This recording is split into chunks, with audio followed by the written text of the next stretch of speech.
Je suis dirigeante d'une boîte qui fait de l'image virtuelle et qui fait du film, des applications.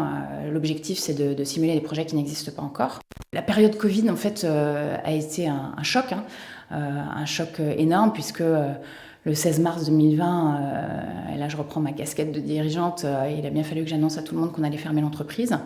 Il y a quand même une forme de satisfaction parce qu'on réussit à s'organiser en 48 heures pour mettre en place le télétravail.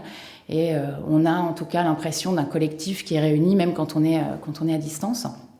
Néanmoins, les premiers jours, quand on se retrouve à domicile, les premières images qui me marquent, moi, c'est le fait de voir les rues complètement vides. Et j'ai l'impression d'être à la place de Will Smith dans Je suis une légende. Et je me dis, c'est chouette, les morts-vivants sont au moins pas derrière la porte, donc on a au moins gagné ça, quoi. Puis après, étonnamment, ça devient la nouvelle normalité. On est à la maison, on gère les enfants qui doivent continuer à se lever, à bosser.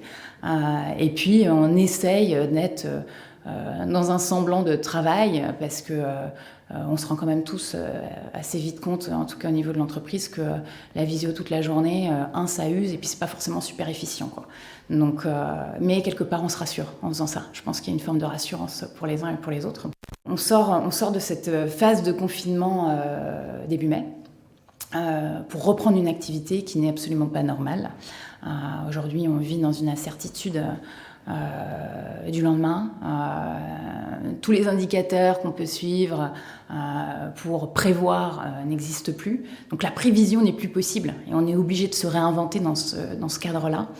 Penser l'avenir, c'est difficile, mais j'ai envie de dire qu'on a appris des choses, on a appris sur la fragilité de l'humanité et ça, je pense que c'est une bonne chose, cette prise de conscience. Il était temps aussi qu'on la fasse, il était temps qu'on comprenne que l'humanité n'était pas au centre de l'écosystème, mais faisait bien partie d'un écosystème. Et j'ai envie de penser que, peut-être pas ma génération, mais en tout cas les générations qui suivent et nos enfants ont une conscience plus forte là-dessus et seront pensés différemment. Et on le voit, ça se perçoit.